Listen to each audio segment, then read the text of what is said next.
Hi friends, ಎಲ್ಲರೂ ಹೇಗಿದ್ದೀರಾ? ಇವತ್ತಿನ ದಿನ ನಾನು ಹೀರೆಕಾಯಿ ಪಲ್ಯ ಹೇಗೆ ಮಾಡೋದು ಅಂತ ತೋರಿಸ್ಕೊಡ್ತೀನಿ. ತುಂಬ ಈಸಿಯಾಗಿರುತ್ತೆ ನೋಡಿ. ಇವಾಗ ನಾನು ಸ್ಟವ್ ಮೇಲೆ ಒಂದು ಪಾತ್ರೆನ ಇಟ್ಟು ಅದಕ್ಕೆ 1 ಸ್ಪೂನಷ್ಟು ಉದ್ದಿನಕಾಳು ಮತ್ತು ಒಂದು 1/4 ಟೀ ಸ್ಪೂನಷ್ಟು ಸಾಸಿವೆ ಎಲ್ಲ ಕೂಡ ಹಾಕಿ ಚೆನ್ನಾಗಿ ಎಣ್ಣೆಯಲ್ಲಿ ಫ್ರೈ ಮಾಡ್ಕೊತಾ ಇದ್ದೀನಿ. ನಂತರ ಇದಕ್ಕೆ ನಾನು 2 ಈರುಳ್ಳಿನ ಚಿಕ್ಕದಾಗಿ ಕಟ್ ಮಾಡಿ ಇಟ್ಕೊಂಡಿದ್ದೀನಿ. ಆ ಈರುಳ್ಳಿನೂ ಕೂಡ ಸೇರಿಸ್ಕೊಂಡು ನೀಟಾಗಿ ಫ್ರೈ ಮಾಡ್ಕೊತೀನಿ. ಇದೆಲ್ಲ ಚೆನ್ನಾಗಿ ಫ್ರೈ ಮಾಡ್ಕೊಬೇಕು. ಇದು ಫ್ರೈ ಆದ ನಂತರ ಇದಕ್ಕೆ ನಾನು ಒಂದು 2 ಗರಿಯಷ್ಟು ಕರಿಬೇವಿನ ಸೊಪ್ಪನ್ನು ಕೂಡ ಹಾಕ್ಕೊತಾ ಇದ್ದೀನಿ. 2 ಗರಿ ಕರಿಬೇವಿನ ಸೊಪ್ಪು ಹಾಕಾದ್ಮೇಲೆ ಅದನ್ನು ಕೂಡ ಫ್ರೈ ಮಾಡ್ಕೊಳ್ಳೋಣ.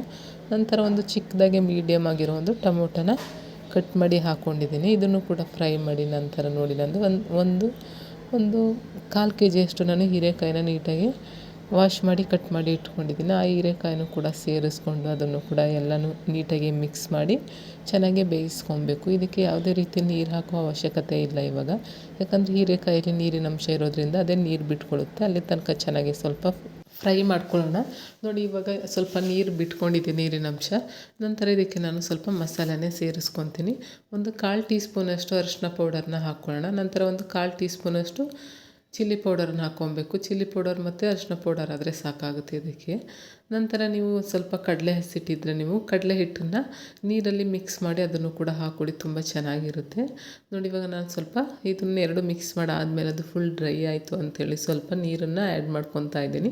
ನಂತರ ಕಡಲೆ ಹಸಿಟ್ಟನ್ನು ನಾನು ಅದನ್ನು ನೀರಲ್ಲಿ ಮಿಕ್ಸ್ ಮಾಡ್ಕೊಂಡು ಅದನ್ನು ಕೂಡ ಸೇರಿಸ್ಕೊತಾ ಇದ್ದೀನಿ. ಇದಕ್ಕೆ ಕಡಲೆ ಹಸಿಟ್ಟು ಹಾಕೋದ್ರಿಂದ ತುಂಬ ರುಚಿ ಟೇಸ್ಟಾಗಿ ಬರುತ್ತೆ.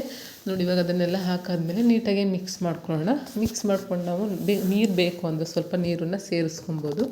ನಮಗೆ ಗೊಜ್ಜು ರೀತಿ ಬೇಕು ಅಂದರೆ ಸ್ವಲ್ಪ ನೀರನ್ನು ಜಾಸ್ತಿ ಆ್ಯಡ್ ಮಾಡ್ಕೊಬೋದು, ಇಲ್ಲಾಂದರೆ ಸ್ವಲ್ಪ ನೀರು ಹಾಕ್ಕೊಂಡ್ರೆ ಸಾಕಾಗುತ್ತೆ.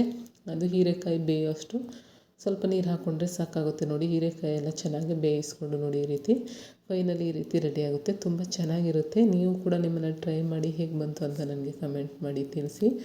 ಇದನ್ನು ನೀವು ದೋಸೆ ಜೊತೆ, ಚಪಾತಿ ಜೊತೆ ಎಲ್ಲ ತಿಂದರೂ ತುಂಬ ಚೆನ್ನಾಗಿರುತ್ತೆ, ತುಂಬ ಟೇಸ್ಟಿಯಾಗೂ ಕೂಡ ಇರುತ್ತೆ. ಯಾರೆಲ್ಲ ನನ್ನ ವೀಡಿಯೋಸ್ ನೋಡ್ತಾ ಇದ್ದೀರಿ, ನನ್ನ ಚಾನಲ್ ಸಬ್ಸ್ಕ್ರೈಬ್ ಮಾಡ್ಕೊಳ್ಳಿ ಮತ್ತು ಲೈಕ್ ಮಾಡಿ, ಶೇರ್ ಮಾಡಿ. Thank you.